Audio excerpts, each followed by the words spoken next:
I am Geneva Casto LeSueur and have been asked to share some details about my early life and family. There are a couple of misconceptions I want to clear up, but more importantly, I hope my story will inspire you and help you carry on when life is gloomy. I didn't realize we were poor when I was growing up. I recognize now how my Casto family's struggles and my mother's example helped me in later life. My childhood experiences helped John and I make do when we didn't have much and be generous when we did. My dark brown eyes and hair came from Father's side. The Castos were dark-complected people with lots of hair. My bone structure and full cheeks came from my mother, but the best things my mother gave me are not visible. I'm talking about her toughness, her work ethic, and love of motherhood. She raised 11 children without the conveniences you have today. But I think I got some of her grit. I'm sure I got a good dose of her frugality and love for children. I was born in Ogden, Utah in May 1857. My parents, James Casto and Sarah Odekirk, met and married after my father returned from California. He went there with the Mormon Battalion in 1846, leaving his first wife, Harriet Thompson, in Council Bluffs with her parents. She was pregnant with their first child when he left, but he felt confident she would be safe with her parents. He sent $15 to her from Fort Leavenworth. That's about $530 today. I grew up hearing stories about Dad's experiences in the battalion, including a fight they had with wild bulls on the San Pedro River. He told of hunger and thirst and sleeping with nothing but a blanket and a tent supported by rifles. He grew so accustomed to sleeping on the ground that he had difficulty sleeping on a bed when he arrived in California. He told us about raising the first American flag in Tucson and California's gold strike. The gold intrigued him, but his wife and child in Council Bluffs were more precious than gold. With his Army wages and a little gold dust, he returned to Iowa. When he arrived in Council Bluffs, the Thompsons told him Harriet had died, and they introduced him to his 1-year-old son. Harriet named their child Ezra James Casto, but his grandparents nicknamed him Billy. Without a wife to help him, Dad could not care for Billy, so the Thompsons took him to Oregon and raised him there. I grew up knowing about my half-brother in Oregon, but never met him. My mother, Sarah Odekirk, was born in Cherry Valley, New York. Her parents' ancestors came to New York from the Netherlands 100 years before the Revolutionary War. My Odekirk grandparents joined the church and helped build the temples in Kirtland and Nauvoo. My grandfather Odekirk was a carpenter and a wheelwright. When Brigham Young left Iowa, he asked my grandfather to stay and prepare wagons for the saints who would follow. His request unwittingly set the stage for my parents to meet. Father was in Iowa recovering from the loss of his wife, and we heard Mother was there with her parents helping people ready wagons. They met and married in Iowa in 1849. My oldest brother was born a year later, and after Frank was born, Dad left to prepare a place for our family in Utah. Mom followed in 1852 with the Odekirks and others in an unnamed wagon train. With a 2-year-old baby to care for, Mom drove a team of oxen 800 miles to Fort Bridger.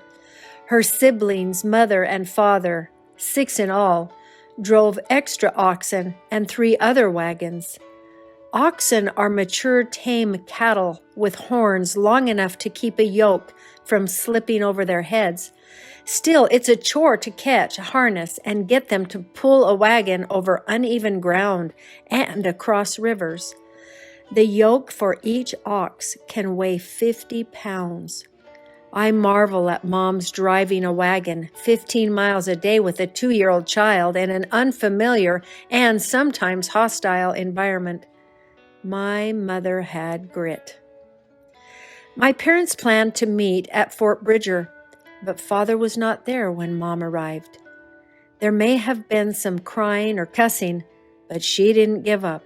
She found a family to stay with until Dad came for her the following year. Mother was resilient and inventive. One might make the case that if she had birth control pills or other means of contraception, she wouldn't have had as many children. Only she can answer that, but I can attest that when her children were born, she loved and cared for them. I don't know if it was something inborn or learned at her mother's knee, but her undying love made a lasting impression on me. I am what I am because of my mother. My parents settled in Ogden. That's where Elizabeth, Adelaide, Eliza Jane, and I were born. After Eliza Jane in 1859, we moved to Provo to take advantage of the goods and commerce associated with Camp Floyd. My sister Ellen was born there. We stayed no more than 3 years because the Army left shortly after the Civil War began. My youngest sister Alice was born in Ogden.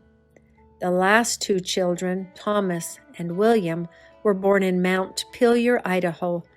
That made 9 children for my mother, 6 girls and 3 boys, who all survived to adulthood. I'm not sure how it happened, but Dad suffered a disabling injury during my early years, and he worked as a cobbler and saddle maker after that. Like others in the Bear Lake Valley, we had difficulty farming. The growing season was too short, so my brothers hired out while the girls did house chores and took in laundry. I never wore a pair of store-bought shoes until I bought some for my wedding outfit. Before that, Dad made all my shoes. When we lived in Mount Pillier, the Union Pacific was building tracks starting in Washington, D.C., and the Central Pacific was building from Sacramento. They were to meet somewhere in Utah, and many men in Mount Pillier, including Frank and my future husband, took jobs with the railroad. After Will was born in 1869, Father left for California and possibly to visit Billy in Oregon. I'm not sure why. We received a box of oranges from California, and that was the last we heard from him. We later heard that he was killed in an accident, but I don't know precisely where or when. John T. wrote in his memoirs that it happened in 1872, but Frank and Will thought it was closer to 1870. Mom was about 36 when he died. He left her with 9 children, aged 20 to less than a year. I was 13. I went to school in the winter months in Mount Pillier. We enjoyed sleigh riding, dances, and stage plays by amateurs for fun. Some families I remember are the Sorines, Phelpses, and Danas. My sister Hannah eventually married Charles Dana. But the family I remember most is the LeSueurs. Even though John was 4 years older than I, we grew fond of each other.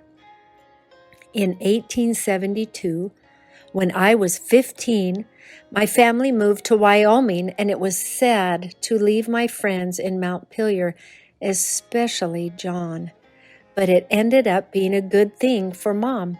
She met and married William Hendry, who had a job with the railroad.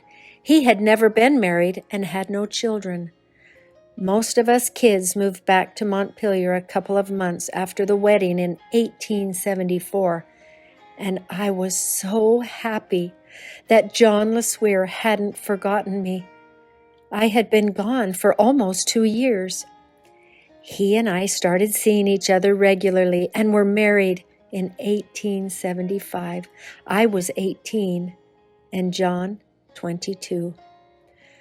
Mom had 2 more daughters with her new husband, and they eventually made their home in Lone Tree, where they ranched in the foothills of the Uinta Mountains.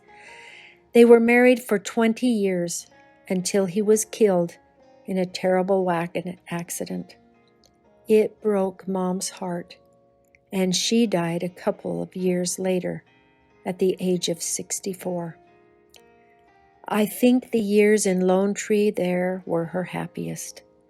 Pop took good care of her. They were better off financially, and she got to live near her parents until their death. She and Will Hendry are buried in the Fort Bridger Cemetery. Mom's parents are buried in Lone Tree.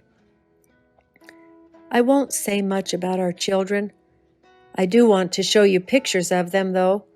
We had 2 daughters and 10 sons. Alice married John Alma Crosby and had 6 children. John Crosby was killed by lightning in Rama, New Mexico when he was 36. Alice later married Zamira Wilhelm and had a child with him. Our daughter, Nellie, married Aird McDonald Jr. and moved to California. They had 2 sons, Keith and Clyde. Our first son died in infancy and is buried in Montpelier. Frank, our 3rd son, was 19 when outlaws killed him. We had 8 other sons who lived to adulthood.